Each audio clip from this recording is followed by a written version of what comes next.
kembali lagi di Depdagri, Dewan Pandit Indonesia Dalam Negeri. Dan hari ini bareng gue Fandiko Soekarno akan mengupdate soal Timnas Indonesia dan juga perkembangan dari Liga Indonesia yang kapan akan bergulir. Yang jelas kita tetap semangat dan tetap happy ya, apalagi kemarin Timnas Indonesia berhasil mengalahkan Antalya Sport. Cukup puas walaupun ditekan 2 kali tertinggal, akhirnya bisa membalikan keadaan. Gimana Jebret Tim, sudah puas dengan penampilan Timnas kita?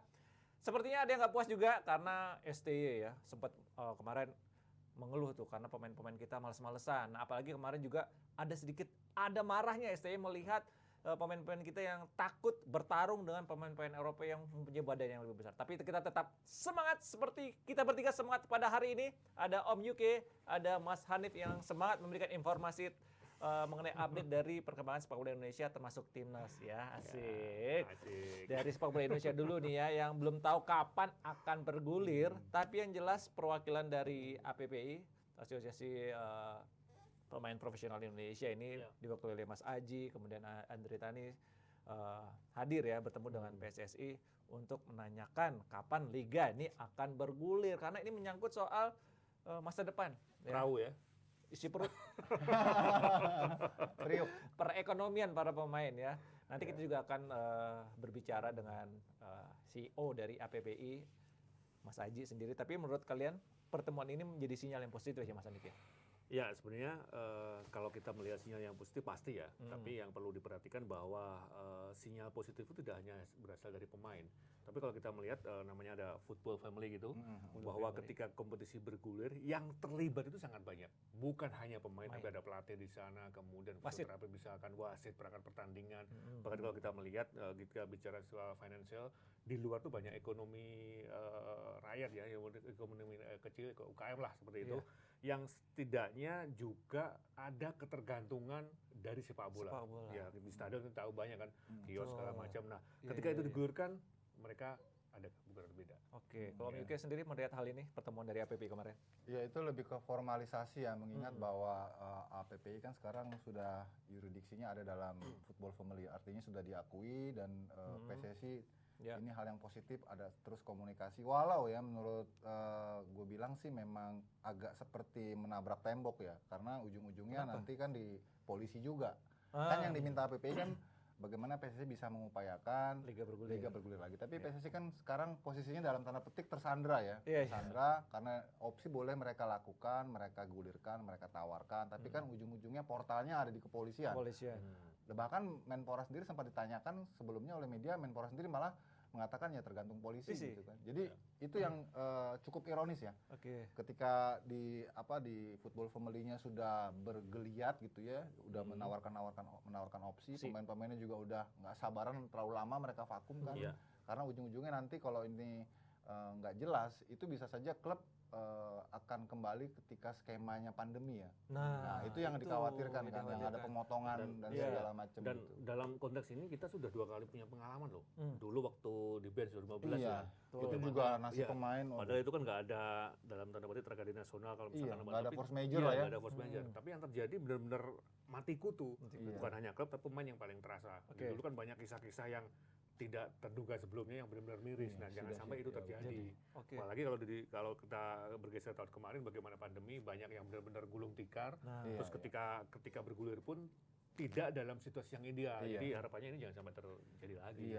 Setuju Jebret Tim. Jadi ini tidak hanya berpatokan ke Liga 1 karena ada Liga 2, kemudian ada Liga 3 dan tadi Mas Hanif juga mengatakan ada hal-hal lain seperti keluarganya dan UMKM yang terlibat di sini karena terkait dengan perekonomian tergantung dengan sepak bola Indonesia. Kita akan terhubung dengan Hardika Aji, CEO dari APPI karena kemarin juga sempat ingin bertemu langsung dengan perwakilan dari DPR.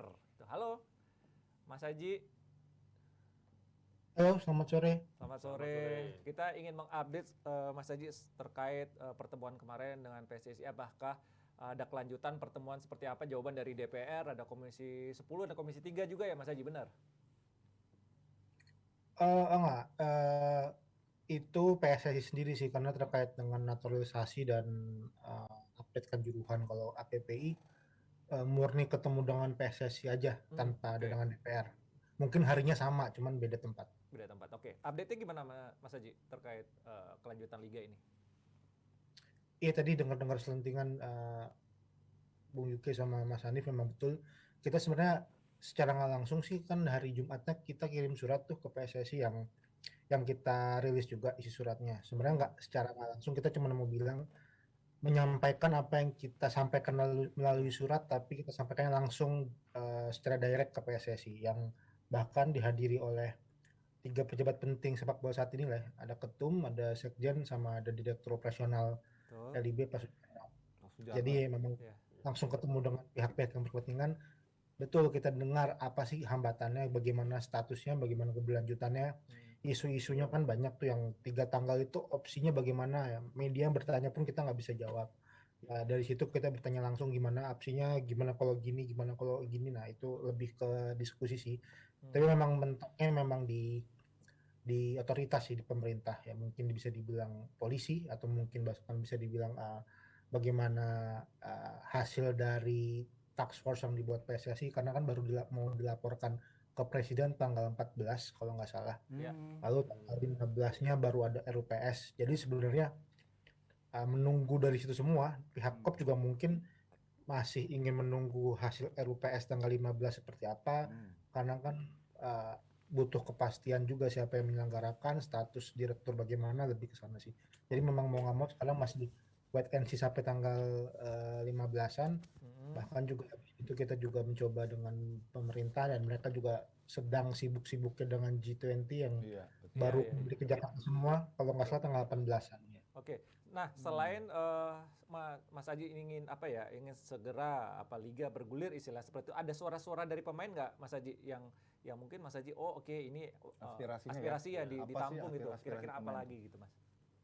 Pasti dari kita jelas apa yang kita bawa, keinginan pemain, meskipun secara terbuka mereka belum secara berani menyuarakan kami siap main seperti era COVID, karena situasinya jelas berbeda. Ada empati yang mereka jaga, maka dari itu mereka menitipkan lewat asosiasi. Dan juga ada laporan yang memang akhirnya karena liga terhenti, banyak kasus yang terjadi, terutama teman-teman Liga 2 lah. Ada pemutusan kontrak, ada penundaan pembayaran, ada pemotongan sepihak. Ini yang kami sampaikan bahwa ketika ada penundaan semakin lama, pasti akan semakin banyak kasus. Dan posisi di sini jelas PSSI pasti kan harus memproteksi pemain apapun keadaannya. Ya, kita harus bicara dengan kontrak. Nah, ini begitu banyak. Liga 1 masih dibilang cukup relatif aman sampai Oktober ya. Saya bilang sampai November baru berjalan 10 hari, jadi belum berjalan. Nah, Oktober relatif aman lah untuk teman-teman Liga 1, belum ada pemotongan dan lain-lain. Tapi kan kalau penundaan makin lama pasti akan ada polemik. Ini yang kita khawatirkan ya. Betul. Mungkin Mas Hanif atau Om Yuki punya pertanyaan, silakan buat Mas Aji. Nah, sejauh ini langkah yang dilakukan PSSI sudah cukup puas oleh Mas Aji sendiri sejauh ini yang dilihat dari APPI. Yang hubungan sekarang jelas mungkin PSSI lebih kepada dengan pemerintah ya, dengan apa itu hasil TGIPF, apakah telah dijalankan atau belum. Bahkan kami menitipkan satu poin dari TGIPF yang PSSI belum jalankan waktu itu ada di surat kita, yang mengenai masalah perlindungan pemain tentang implementasi undang-undang keolahragaan yang BPJS Tenaga Kerja. Itu pun kami sampaikan.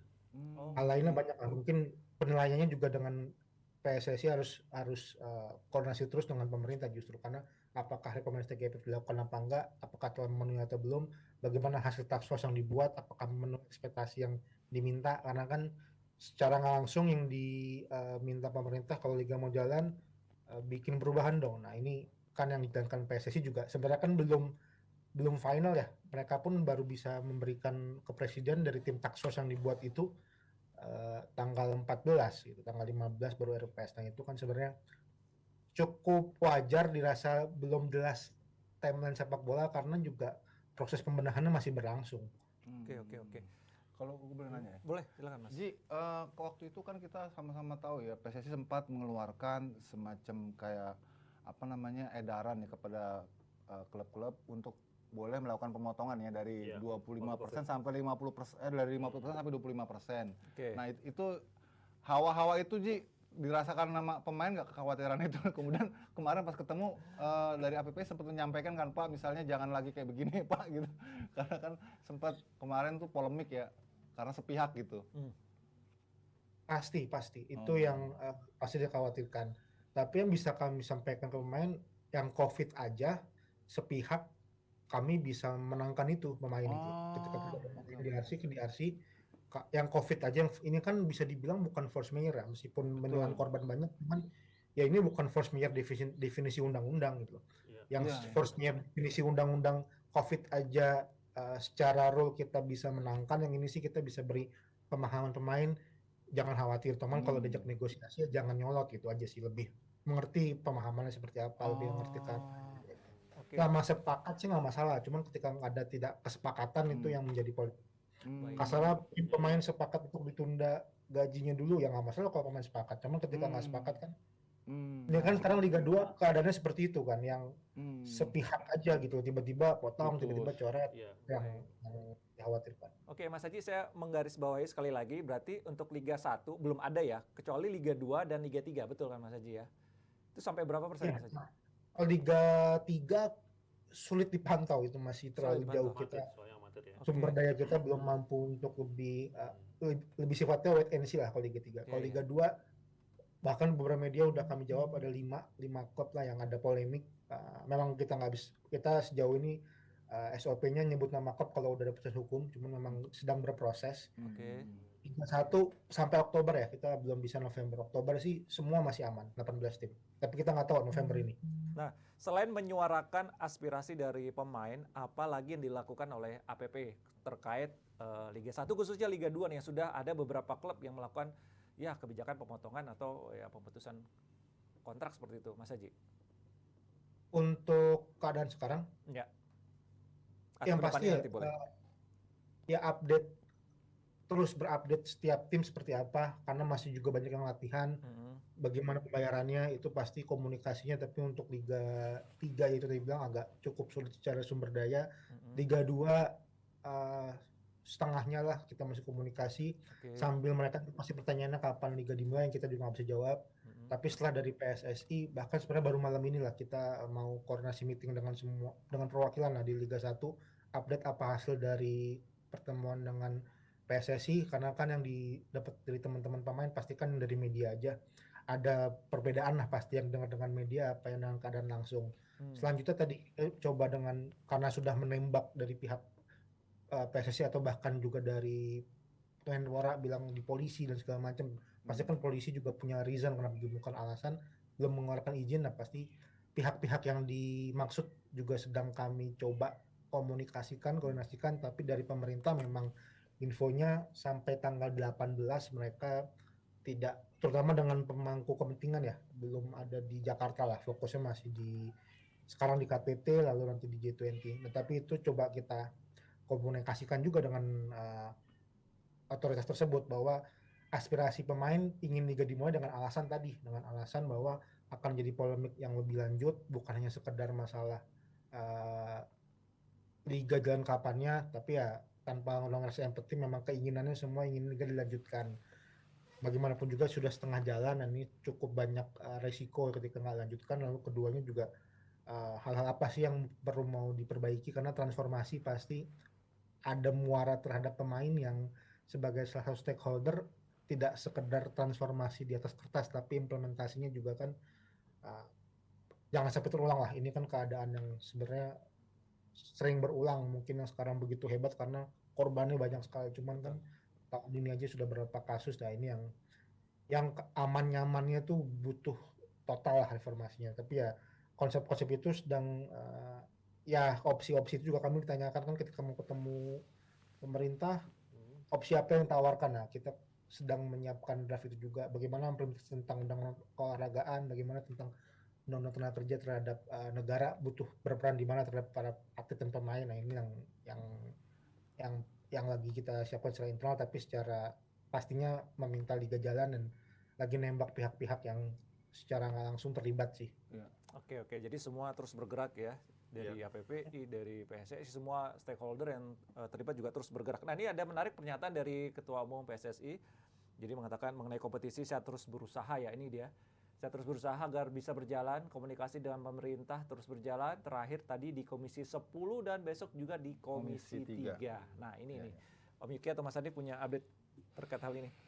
Ya, kalau soal apa yang dilakukan PSSI memang saya ngakuin bahwa memang benar-benar fight ya. Ya. Bagaimana semua jalur dilakukan, bagaimana agar kompetisi itu bisa bergulir kembali. Oke. Dan kalau kita melihat sejauh ini itu sudah dirancang dari awal step by stepnya, dan memang tadi menurut saya agak terbentur dengan tembok yang mungkin saja baru bisa dibuka setelah T20. Oke, iya. Kalau Mas Haji sendiri menanggapi dari pernyataan Ketua PSSI tadi, Ketua Umum PSSI, bagaimana Mas Haji? Ya, itu kan memang PSSI juga bicara bahwa menyampaikan bahwa ketemu dengan pihak-pihak yang berkepentingan, termasuk meskipun agenda dengan Komisi 10 dan Komisi 3 paling utamanya adalah tentang naturalisasi, cuman beliau juga menitipkan pesan bahwa kebetulan kan di Komisi 10 banyak juga ya beberapa partnernya PSSI lah, atau bahkan ada ex-co PSSI juga kan yang di sana, bahkan menyampaikan bahwa liga harus jalan segala macam.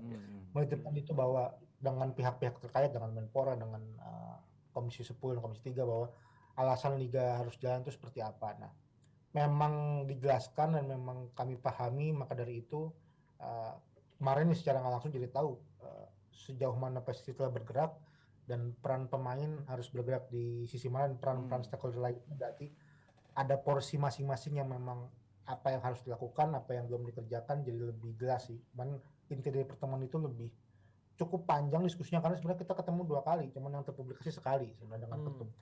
Berarti tinggal menunggu nanti tanggal sekitar 15 November ya, Mas Haji ya?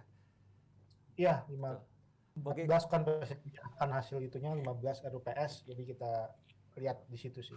Baik, terima kasih Mas Haji, CEO dari APPI telah ikut berkomunikasi dan berarti Mas Haji ini nunggu hasil RUPS nanti ya? Betul. Deg-degan hasil di sana nanti ya? Tetap semangat ya Mas Haji, terus bergerak menyuarakan aspirasi dari para pemain ya. Semoga tidak ada lagi tuh kejadian-kejadian dulu ya, dikhawatirkan ya. Oke, terima kasih Mas Haji.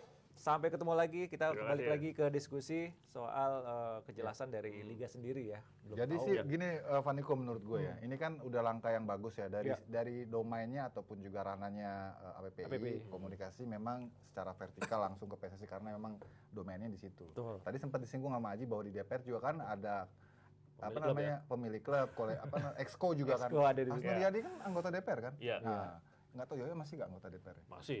Jadi kan itu sebenarnya adalah koridor-koridor politik yang juga bisa dilakukan oleh football family-nya PSSI untuk juga melobi gitu loh ke pemerintah, karena kan DPR kan bisa manggil Kapolri, bisa manggil siapapun gitu loh yang berkompeten, yang merupakan stakeholder gitu loh. Mungkin langkah-langkah itu yang menurut gue sih harusnya lebih ampuh ya untuk mendesak gitu dilaksanakan. Syukur-syukur kalau mayoritas anggota DPR juga sepakat bahwa sepak bola ini adalah hajat hidup orang banyak. Jadi punya kepentingan yang mendesak untuk kembali diputar. Gitu. Segera digulir ya karena ada kalau saya gini, ini kan sudah dalam track yang menuju benar. Artinya kalau sama-sama segera digulirkan, kita tahu PSSI sudah komunikasi dengan pemerintah dengan antar bidang terkait sudah komunikasi. Ditambah lagi pemain sudah menyuarakan hal yang sama.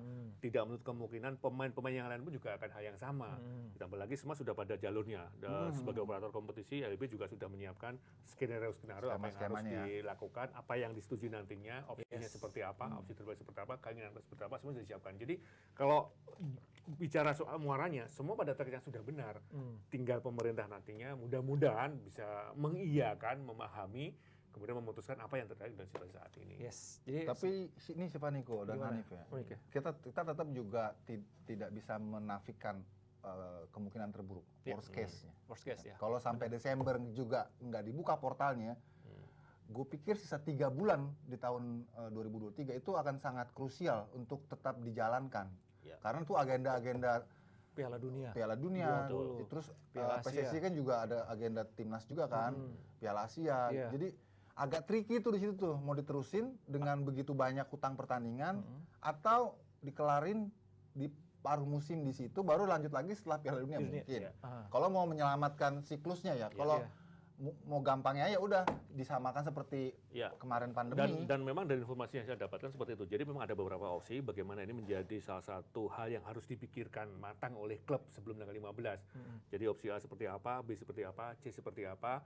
Dan intinya memang sebagian besar berharap kompetisi lanjut, ataukah nanti dihitung setengah musim, kemudian ditentukan juara dan gradasinya, atau tetap dengan situasi di awal.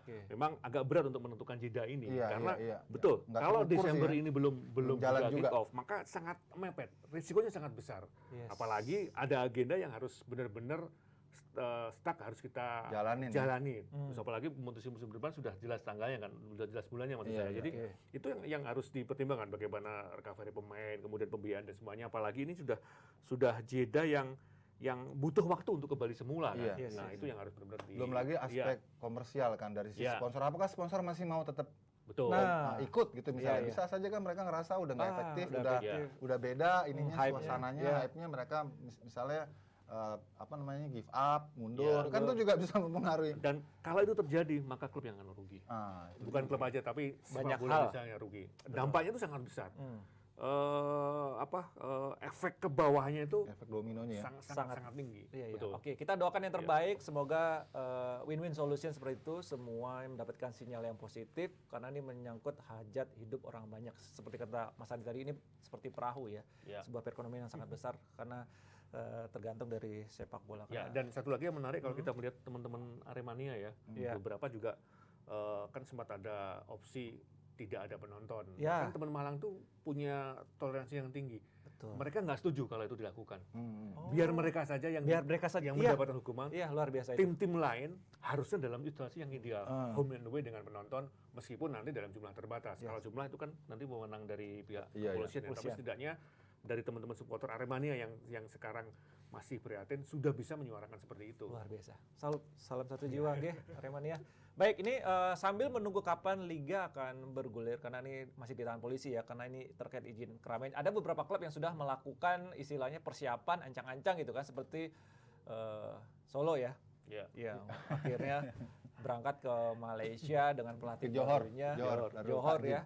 Ini kenapa memilih Johor gitu, Darul Tazim? Apakah memang pelatih yang sekarang dia mantan asisten dari sana gitu? Ya, kalau saya sih ngelihatnya realistis ya. Bagaimanapun si pelatih baru di Malaysia ini kan belum paham banget dengan situasi yang ada di Solo dan sekitarnya dalam artian sepak bola Indonesia. Dia butuh sebagai komparasi bagaimana menaikkan tim ini, dan salah satu yang paling memungkinkan ya Johor, karena dia kan juga lama di situ, dia paham dan dia pasti menyadari kultur sepak bola Malaysia kan tidak berbeda jauh dengan Indonesia. Tapi secara infrastruktur mungkin yang di Johor ini mumpuni, sehingga menjadi hal yang logis. Jadi istilahnya dia nggak tahu, Leonardo ini udah sempat ke Solo atau udah ya? Udah Solo. Berarti bawa langsung boyong 26 pemain ke Johor ya. Berarti secara nggak langsung intinya melihat seberapa kualitas ini dari sih pemain sebetulnya dari Solo. Persis Solo ingin mengisi kekosongan lah ya, karena kalau latihan terus kan ataupun uji coba domestik, memang mereka udah berapa kali uji coba ya lawan Bayangkara, kemarin lawan Borneo yang uji coba domestik, dan kesempatan ini coba dimanfaatkan mereka supaya untuk menghilangkan kejenuhan juga. Di samping juga mengevaluasi pemain dengan coba mereka rasain atmosfer internasional, dibawa ke Johor. Di samping mungkin juga sambil studi banding ya, ngelihat bagaimana pengelolaannya, infrastrukturnya gitu kan, supaya terbuka lah matanya manajemen Persis Solo bahwa pengelolaan sepak bola atau sepak bola yang ideal tuh seperti apa? Tidak-tidaknya seperti ini gitu kan. Itu kan sisi positif yang menurut Dan memang kalau kita melihat perjalanan 10 pekan ya Persis ya, ini kan dari materi pemain sebenarnya mereka nggak layak loh di posisi itu kan, dengan 11 poin itu. Artinya ini kesempatan besar bagi pelatih baru bagaimana kembali meracik ulang talenta terbaik dari tim ini. Kalau kita melihat sebenarnya dari belakang sampai depan, nama-nama mereka juga cukup bisa bersaing ya. Cukup bersaing. Tapi kalau kita lihat kualitas dari Leonardo Medina ini, mungkin beritanya juga ingin tahu seperti apa sih Om Yuki kualitas dari Leonardo ini, kan sebagai asisten pelatih aja, tapi secara prestasi lumayan lah kan, juara Liga 1, juara trofi FA lah istilahnya juga dua ya. Terlalu yang ketahui secara detail ya sosok ini ya. Yang gue ketahui di lapangan tetap yang incar Rasiman. Di Persis Solo tetap yang di depan Rasiman. Rasiman kan juga caretaker kemarin. Iya, maksudnya kan ini sama-sama tahu lah. Kebanyakan kan pelatih-pelatih asing didatangkan quote on quote cuman untuk menyiasati lisensi. Sebenarnya yang acting itu pelatih lokal juga. Bahkan dulu kan Persib juga kan sempet kan pakai lisensinya Emre Labus gitu kan. Tetap yang actingnya kan si Janur gitu. Lisensi UEFA Pro Om Yuki dari Uruguay sudah melalang buana di Amerika Selatan banyak gitu ya. Iya, itu asisten, track record-nya. maksudnya status terakhir kan asisten ya Ya asisten. di Johor Darul Orang Ta'zim. bela ngelatih apa? Jadi Liverpool juga loh, tapi Liverpoolnya sono, bukan Liverpoolnya Liverpool ini bukan apa, Inggris. franchising ya. Iya. Kalau mungkin kalau Mas Hanif punya Ya, kalau pandangan lain soal ya, Leonardo Medi ini. dia pasti sudah bisa melihat secara umum ya, meskipun dari video yang yang pertandingan Persis selama ini. Tapi kalau melihat bagaimana ketika dia terlibat dengan pelatih si Bulga di Johor ini, dia punya kapasitas, dia punya kualitas. Punya kualitas. Artinya ini yang mencoba ditransfer oleh Persis Solo. Memang barangkali dalam tahap awal tetap Rasiman mengambil alih, tapi ya saya mencoba berpikir positif lah. Lambat laun, gaya, taktikal ala Leonardo pasti akan bisa diterima pemain. Yes, ini kalau Persis Solo latihannya langsung terbang ke Johor Malaysia, ini PSM juga siap-siap juga nih ancang-ancang. Bahkan kapanpun liga dimulai juga Siap gitu ya. Siap gitu kan, kata si Tavares sendiri ini membuktikan bahwa PSM ini sudah benar-benar siap lah gitu kan. Kalau lihat dari laga uji coba gimana sih? Jadi memang sebagian tim ada yang tetap optimis dengan terus menyiapkan timnya, berlatih, bertanding, itu uji coba segala macam. Tapi juga ada sebagian tim yang agak skeptis ya. Misalnya ada yang udah membubarkan timnya. Itu kan faktual ya. Ya, Jadi, kita tidak dan itu ya realitas yang sekarang kita temui gitu, Pak Dik. Dan kita hormati keputusan masing-masing. Kita angkat topi dengan tim-tim seperti Persis Solo, kemudian juga PSM yang tetap menyiapkan timnya secara serius dan berharap liga bisa kembali berputar. Juga kita menghormati keputusan tim-tim yang sementara mengistirahatkan ataupun juga memulangkan pemainnya karena ini menyangkut operasional cost yang cukup tinggi ya. Iya, nggak sedikit loh. Tuh. Jadi ya inilah realita yang kita hadapi sekarang gitu. Oke, baik. Nah, Nah, Bali United kalau juga soal persiapan. PSM ya, ini ada cerita menarik. Kalau kelihatan sekarang mereka masih rutin mencoba untuk latihan ya.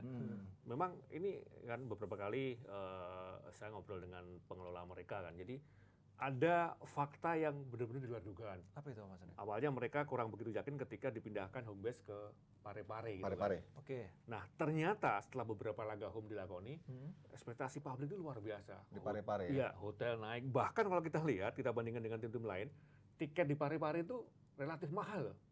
Tapi yang terjadi tetap laku. Tetap laku. Tetap laku. Nah, ini Positif dong. Nah, itu dia. Iya. Makanya dari sisi operasional minimal sangat terbantukan dan disadari atau tidak fakta itu membuat pemain berbeda. Mereka kalau kita lihat dibanding tim lain mereka banyak pemain muda. Terbukti dengan Betul. tingkat yang Tavares perhatian yang sangat bagus dari publik, efeknya juga ke penampilan tim. Jadi semangat. Ya, ini memang kalau kita lihat PSM termasuk mungkin salah satu tim yang kemarin pengen berharap kompetisi dilanjutkan dengan home and away. Karena mereka melihat ada keuntungan yang selama ini mungkin didapat susah dari didapatkan. Parepare ya. Dengan kondisi yang ada mereka optimistis. Oke. Apalagi ini home base baru, masyarakat baru. Masih semangat. Masih ya. semangat. Ya. Masih Wah, hangat gitu. ya. Stadion full. Tapi ya? waktu pas yang ini nih, waktu apa namanya yang pandemi itu semua kan sistemnya bubble to bubble tanpa penonton ya. Itu yang cover tuh LIB itu ya. Ya, tahun lalu 306 pertandingan semua biaya pertandingan di cover oleh operator. Nah, ini kan berbeda dengan sekarang yang dikembalikan ke Panpel. Dan biaya kan relatif mahal. Makanya tahun lalu biayanya sampai 20 M gitu karena mas satu pertandingan aja udah melihat sekian. Nggak mungkin juta, sekarang kan? misalnya ini Dilakukan hal lagi. Boncos ya nih. Mancing-mancing. Siapa tahu ada subsidi nggak gitu? Ada subsidi. Ya tunggu 15. Tinggal 15. Iya, hasil rupsnya ya. Iya. Makanya Jadi ntar kan Mas nanti Hanif bisa datang saya lagi. informasikan dari teman saya lah soal itu kan. Ini penting nih ya. Soalnya ini demi kelangsungan orang banyak. Nah, kalau tadi PSM begitu semangatnya latihan di di Parepare istilahnya seperti itu. Ini Persib juga begitu semangat menggelar latihan sampai si siapa? Berdarah kan si bibirnya si Siro. Kemudian Esra Walian sampai cedera juga. Ini latihannya seperti apa sih Persib? Om Yuki? Ya, kalau melihat juga apa yang terjadi 2 laga terakhir sebelum berhenti kan memang menjadi hal yang logis ketika Persib ini semangat untuk latihan kan. Begitu ada pergantian pelatih, efeknya beda dan mulai ada transisi permainan ala Luis Milla bisa diterjemahkan dan itu berefek sampai dengan sekarang. Dan kebetulan kemarin juga ada ini beberapa pelatih itu juga sempat selalu aktif tanya, bro, kapan nih liga dimulai? Jadi itu kan gambaran kan. Pertanyaan singkat, tapi dalam artinya. Iya. sebenarnya positif ya buat pelatih-pelatih yang baru seperti Persis, kemudian Persib dengan Luis Milla kan ada waktu untuk mempersiapkan timnya dengan dia baru datang gitu kan, betul, ada betul. positif kan. Betul. Iya tetap semangat itulah seperti itu. Tapi ada realita juga, ada beberapa klub yang katakan Oyuki tadi mereka harus memulangkan pemain Iya, kondisinya memang karena butuh dana yang cukup besar. Nah, poin tetap semangat apapun yang terjadi karena seperti anak-anak muda kita yang latihan di Turki timnas U20 juga semangat apalagi di laga terakhir mereka dari 5 laga dilakoni akhirnya mereka berhasil menang ya. Ya. 3-2 walaupun sempat 2 kali tertinggal dari 5 pertandingan nih Om Yuki ya, Mas Hanif. Mereka menang 3 kali, kalah sekali, seri 2 kali, cetak gol 9, kebobolan 6. Tapi kita soroti dulu di laga terakhir ini. Ini ada perubahan yang signifikan nggak? Nggak, kalau gue lihat di laga terakhir itu lawan Antalyaspor memang starting line up pertamanya itu pemain-pemain yang Coba-coba. sebelumnya itu tidak dapat kesempatan, jadi Oke. diturunkan dulu. Makanya kita kelihatan di situ kurang stabil kan, kita kebobolan dulu. Tapi kemudian seiring dengan berjalannya waktu dimasukin lah tuh pemain-pemain utamanya kan. Nah, Marcelino tuh masuk tuh di babak kedua. Ferrari, Janadi, udah baru. mulai dimain-mainin tuh ya. Baru tuh kembali ke bentuk aslinya gitu loh. Nah, yang kalau tadi Vaniko sempat buka bahwa Sintayong marah-marah gitu ya, itu maksudnya sih dia untuk memacu mentalitas agar mereka nggak drop gitu. Karena yang saya juga dengar dari Coach Tommy Haryanto yang sekarang lagi magang di sana juga dipanggil timnas untuk nemenin STY, itu juga dia bilang itu Antalyaspor tuh itu U20 tapi udah gede-gede banget badannya gitu loh. Posturnya ya. Wow. Jadi kalau kita nonton memang banyak benturan-benturan seperti Fisik ini, ya? fisik yang anak-anak tuh mental-mental gitu. Jadi itu yang kayaknya Sintayong tuh pengen lu mesti cepet mikirnya, dan jangan takut gitu. Ya. Karena sama aja kalau di lapangan tuh sama aja gitu. Oke. Dan- Jadi apapun kondisi tubuh lawan Iya, tetap harus fight gitu ya. Iya. Oke. Dan jangan jadikan acuan bahwa ini adalah kelas yang sebenarnya bukan. Iya, iya. Karena tadi kan masih mencoba-coba. Iya. Satu masuk, dua dari mencoba dengan simulasi yang terbaik. Jadi Iya. ini belum bisa dijadikan satu acuan Patron ya? patron timnas yang sebenarnya. Ya, ini yang mungkin dalam hal ini netizen kan seringkali ini kok kalah, ini kok menang, ini kok seri. Padahal belum itu. Sintayong pasti akan mencari formulasi yang paling tepat bagaimana tim ini bisa ideal. Oke. Iya. Tapi dari 5 pertandingan tersebut dari cetak 9 ya, kebobolan 6 itu Marcelino jadi top skor 3 gol. Iya. So far jadi masih tergantung dengan namanya Marcelino gitu. Iya, sebetulnya sih Marcelino sekarang kenapa jadi lebih produktif ya karena ada reposisi kan. Karena posisi aslinya dia sebagai gelandang tengah tuh udah mulai digeser sama Janadin, sehingga Marcelino diberikan peran baru sebagai free roll attacker. Jadi Free penyerang roll yang attacker. bebas di Bebas. depan, lebih dekat dengan gawang. Karena dia kan manuvernya luar Luar biasa biasa, ya. betul. Kan Iya. waktu lawan Moldova kan juga dia mancing lawan bikin penalti kan. Ya. Kemampuan itu yang sekarang semakin mengkerucut gitu. Sebenarnya skema bakunya itu di tengah itu Janadin sama Arkan, terus Marcelino dikasih posisi baru yang dimana dia bisa lebih leluasa mengkreasi peluang dibanding kalau aslinya dulu dia bermain sama Arkan di tengah. Itu di depan kita kan problem ya. Iya. Susah sekali gitu kalau lagi lawan Deadlock melakukan ya? low block, kita deadlock gitu. Jadi harus ada pemain yang jago penetrasi, dribbling, terus kemudian masuk ke dalam, lakukan shooting dan itu dapat Marcelino. Satu lagi sekarang. faktor kematangan. Itu pembedanya. Saya melihatnya memang dari sisi kematangan karena dia sudah terbiasa Main di senior ya? senior dengan level kompetisi yang berbeda, sedikit banyak sangat berpengaruh pada kepercayaan diri plus sangat membantu mental pemain yang lainnya. Nah. Ini yang tidak ada di pemain yang lain. Oke, ini penting sekali ya karena setelah 5 pertandingan ini mereka akan menjalani juga apalagi mereka sempat latihan di pantai katanya menguras stamina itu Iya, di pantai. Iya. Fisik lah ya. Melawan ini Gue sih nggak lihat ini di sih, pantai, Pak Niko, nggak lihat fisik-fisik. dari kita setuju ya nggak lihat Iya. dari hasil ya, Iya. nggak lihat dari skor juga, tapi lihat bagaimana Prosesnya. perkembangan tim ini. Ternyata persaingan di dalam tuh ketat sekarang karena udah banyak nama-nama baru yang sudah mulai mampu mencuri perhatian pelatih. Oke. Kayak misalnya Kakang sekarang tuh udah nggak lagi nomor 1 karena ada Jaki dari Makassar itu yang main luar biasa. Kemudian juga Frankie Misa udah mulai digeser sama Doni Pamungkas, Tri Doni Pamungkas. Jadi persaingan itu sekarang hidup gitu loh. Jadi nggak itu mulu gitu. Mungkin ini pentingnya kompetisi lagi-lagi nih Via. Itu kan STI kan Kok ke gua sih? datengin pemain-pemain. Kan beda nih squadnya dibanding yang kualifikasi kemarin sama yang sekarang kan udah banyak yang masuk baru kan. Kayak Tridoni, Ginanjar, Frankie gitu kan. Itu dari Liga Yomiga ya? Jaki. jangan disebut lah. Pokoknya intinya mereka itu merupakan skuad baru yang ikut mengganggu hegemoni pemain-pemain lama supaya mereka juga nggak merasa Nah, nyaman. termotivasi ya, Harus persaingannya sehat bersaing, nih. iya. Iya, ya, ini bagus sekali ya. Tapi setelah ini mereka juga akan mengikuti sebuah turnamen Piala Dunia Mini. Mereka tuh diundang ya Om Miki ya. Iya. Jadi Di ada Spanyol ya. ya ada 10 peserta yang ikut 2 tampil itu Ceko ya nggak salah, dia ikut 19 sama 20, jadi sisanya ada ini nih, ada Jepang, ada Saudi Arabia dari Asia ya. Kemudian itu di Ceko ikut 19 sama 21 ya, Norway, Prancis, Spanyol tuan rumah, Slovakia. kemudian Denmark. Kita lawan Slovakia sama Perancis kan? Ya, pertama lawan Prancis dulu nih. Ini yang lawan Prancis ini yang agak kita langsung dihadapkan pada lawan yang sangat berat ya. Dan dari skuad dalam 1 tahun terakhir, ini 90% skuad yang mereka miliki bermain di Ligue 1. Pada Le Havre, Ligue bahkan 1. ada yang di Southampton, West Ham, Iya. ada yang dari Italia Udinese. Jadi waduh, Bagus ya. hasil seri udah sangat bagus lah. Itu ada tuh pemain dari sana tuh Prancis, Kalulu, pemain Milan. Pemain Juventus ada nggak Miki? Nggak tahu. Nggak ada ya. Ini kan sama kayak ketika mereka dapat uji coba di Toulon ya. Tolong ya. Iya. Toulon itu kan Tolong. itu kualitasnya juga nggak kalah sama ini, mungkin yang ini lebih kompetitif lagi ya. Iya. Ini bagus sih untuk pemain-pemain timnas U20 ini mendapatkan banyak lawan-lawan tangguh gitu yang nanti mungkin akan dihadapi di laga sebenarnya nanti di Piala Dunia kan. Itu penting. Padahal sebelum kita diundang ini Pak Niko, kita nggak tahu bahwa kita ke Spanyol apakah uji coba aja ataukah cuman TC aja. Ternyata ada event ya. Ini berarti boleh dibilang dadakan dong. Blessing juga. Dadakan ini Om Miki. Ya karena Undangan ini dadakan. sebelumnya emang nggak ada Nggak agenda, ada kan? Iya. nggak ada agenda Tiba-tiba pertandingan. loh ini. Yang gue dengar terakhir itu sempat mereka deadlock visa, makanya Nah, dia iya, betul. extend di Extend, Turki iya. gitu kan. Kalau sekarang diundang, otomatis ada negara penjamin. Iya. Bagus dong Negara berarti ya. penjamin kan pasti memberikan rekomendasi untuk embassy ngeluarin visa kan. Jadi mungkin ini jalan keluarnya. Emang rezekinya anak-anak gitu.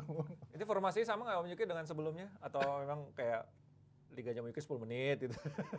Enggak sih kalau Full ini ya? sih, kalau ini Tetap ya? pasti ya pemain-pemain utama akan coba diturunin lagi karena dia pengen lihat ini kan ajang turnamen ya, beda sama uji coba yang di Turki lawan Liga 3-nya juga kan pertama kan, terus lawan Antalyaspor yang levelnya jauh lah.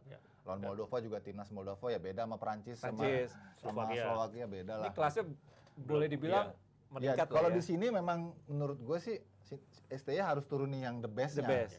Apa mungkin, nah ini kan yang dilawan bukan kaleng-kaleng ya, walaupun U20, U19, tapi kan ini bagus. Ada scouting nggak melihat potensi pemain-pemain Indonesia gitu, menanggapi hal itu Om Yuki? Ya bisa aja. Bisa aja Buat ya? si Malakama lah ini kan. Promosi kan sekalian Iya, kan? karena kalau kita lihat Menunjukkan dari kualitas Indonesia. peserta tadi ya, ini tidak menutup kemungkinan apa yang dihadapi nantinya nggak jauh berbeda kualitasnya dengan tim saat ini. Ya memang saya setuju bahwa ini adalah bagaimana Sintayong benar-benar melihat situasi terakhir kesiapan timnya dalam artian the best team yang turun menjelang turnamen yang sebenarnya. Karena Kan kalau Piala melihat- Asia dulu ya? Piala Asia dulu, Dunia. baru Piala Dunia, betul. Di Karena dia dihadapi 2023. Denmark, tahu sendiri Denmark kemarin U20-nya masuk semifinal kalau nggak salah ya. Iya. Cukup disegani lah, apalagi Slovakia yang cek terakhir yang ada beberapa pemain dari U21 yang notabene main di liga utama internal mereka. Oke. Jadi kebayang kan pemainnya seperti apa, kualitas mereka seperti apa. Gue harap sih di sini nih yang pemain naturalisasi itu udah bisa gabung ya. Yang 2 pemain naturalisasi U20. Itu bukannya buat nanti Piala AFF, oke. Si Jenner sama si Hubner itu. Oh, yang itu. Oke. Ya. Supaya maksudnya kalau bisa lebih cepat gabung kan lebih bagus. Lebih Pak Niko. bagus. Supaya kita bisa Adaptasi. lihat kan Iya. gitu. Ya. Tapi juga ada risiko juga loh kalau cepat bergabung dalam hitungan hari, sementara Iya sih. Sintayong juga sudah bisa melihat, oh ini loh pakem Potensinya duluan ya, di belakang, pakemnya. iya. Iya sih. Oke, baik-baik ya. Garuda Muda jangan sampai ada yang cedera karena ini sebuah ajang sebenarnya ya pemanasan lah ya. Tapi kalau ingin menunjukkan kualitas, siapa tahu ada scouting gitu kan lumayan itu kan. Tapi ya itu baik-baik jangan cedera ya. Mudah-mudahan ya karena 2023 ada Piala Asia dulu, kemudian baru ke Piala Dunia. Nah terkait timnas, nah ini sudah ada 2 nama nih yang akan siap ya menjadi WNI dinaturalisasi, ada Sandy Walsh, kemudian juga ada satu lagi siapa? Jordi Amat. Jordi Amat. Nah ini Udah disetujui ya? Tinggal ini aja ya? Sumpah kan? Iya. berarti ya karena kesibukan mereka di liga masing-masing kan. Tapi yang satu di Malaysia kan. Iya. Bisa. Satu mungkin bisa terbang, yang lainnya. Karena Malaysia ikut Piala AFF juga gitu ya. Ya, apakah dengan online kayaknya iya ya.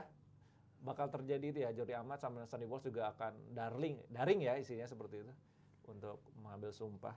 Jadi ini kan sudah fix ya. Jadi mereka AFF ini kan 20 Desember. Desember. Segera karena harus gabung di Bali kan iya, TC-nya. Harus segera sih supaya mereka bisa join ya sama sama timnas senior untuk persiapan gitu, dan kita juga bisa menakar juga efektivitas pemain asing ini gimana gitu kan. Kan targetnya kan nanti Piala Asia kan. Iya. Nah, Piala AFF ini kalau menurut gua buat sasaran antara aja deh, jangan terlalu berharap juara-juara deh. Kita kan mau juaranya ataupun mau berprestasinya di Piala Asia ya. Kalau AFF ya ikutin aja, syukur-syukur kalau juara. Kalau enggak ya jangan sedih juga, karena kita udah biasa nggak juara di AFF gitu. Nah, netizen itu Tapi berharap. Ini dari out of the box-nya gitu ya. Iya, AFF kan tanggal 20 paling nggak gitu kan. Iya, Tanggal 2 dimulai, terus ini dua nama ini pasti dalam situasi dan kondisi yang sangat siap karena mereka lagi berkompetisi suasana ya. kompetisi ya. Ini kan sangat berbeda dengan pemain yang lain kan. Iya benar. Iya, Banyak juga ya. Lagi iya juga kan. Ini Ada harus kompetisi. pertimbangan. Apalagi Sintayong kan seringkali tuntutannya sangat tinggi. Dia harus berani fight pemain bisa konsisten 2 kali 45 menit. Ini bener nih kata Mas Nah, Andi nih. ya kita berharap lah Iya. kompetisi bisa segera bergulir. Minimal stamina, kemudian chemistry, bagaimana kembali merasakan pertandingan, Iya. sudah dapatkan pemain timnas, sehingga ketika harus bergabung minimal 2 pekan lah sebelum berangkat sudah siap. Sudah siap. Gitu. Iya, ini mereka yang paling siap ya, karena berkompetisi. Iya, Oke. benar. Ada satu nama lagi tuh yang membuat media Vietnam akhirnya mengangkat nih ke Indonesia, kayaknya ngebet banget juara di Piala AFF gitu kan. Ada satu nama, lupa gue namanya siapa itu. Nama-nama ada Patina apa ya gitu. Shen ya? Patinama ya, Patinama. Nah, itu juga gue masih blank ya. Ini pemain seperti apa sih gitu kan. Kalau nggak salah dia ikut di Liga Eropa juga. Itu membuat media Vietnam benar-benar ngejar Indonesia nih di sana. Membuat wah ini kayak Indonesia fokus di Piala AFF. Om Yiki gimana? Oke. Benar-benar serius kan? Kalau Om Yiki dia bilang udahlah jangan. Tapi media Vietnam Soalnya kita nggak mau juga, kita nggak mau. bukan sekali Nggak dua bego juga kali nih. ya. Bukan sekali 2 kali kita menggantung asa di Piala AFF dan selalu berujung kekecewaan ya. Jadi sekarang Ini Om Yiki udah ngasih tahu jauh-jauh hari nih. iya, maksudnya siap-siap mental juga kalau kemudian gagal lagi, karena memang kita kan pengennya kan langsung di Asia ya. Jadi makanya tadi gue Ini dia bilang Shen ya. Patinama. Shen Patinama iya. Mudah-mudahan aja ini juga bisa cepet gabung ya. Viking. Wih. Ya memang ini apa namanya CV-nya. Wah, itu Ajax CV-nya juga nih. lumayan ya. Masih Sama muda juga, Utrecht. 24 tahun kan. Iya, nih Om Yuk. Ini sih dia Dan dalam stamina, kondisi, situasi yang sangat siap. sangat siap ini. Sekali lagi, Tuh kan benar ada 3 berarti. Bagaimana dengan sekitar 18 pemain lain yang Iya. didaftarkan nanti kan. Nah, Oke. harus dalam kondisi yang sama. tapi dia kayak nggak Kuncinya mungkin di bisa situ. main di AFF karena belum ngurus seperti Jordi Amat sama Iya. si Sandy Telat Walsh kan ya. udah selesai kan, tinggal apa namanya legitimasi aja kan. Iya. Yuk lah, siap-siap biar cepet bisa gabung di Bali untuk latihan jelang Piala AFF karena nih waktunya sebulan lagi ya. Desember sudah bergulir, nanti timnas tahun depan juga bersiap di Piala Asia dan Piala Dunia. Oke, Jepretin, terima kasih sudah bergabung di Depdagri. Terima kasih Om Yuke. Ya, Terima Peniko. kasih Mas Hanif, terima kasih Mas Haji yang dari EPP sudah bergabung bersama kita di Depdagri, dan kita akan terus mengupdate informasi perkembangan sepak bola Indonesia dan juga timnas di Depdagri minggu depan. Sampai ketemu, sehat selalu, bye-bye.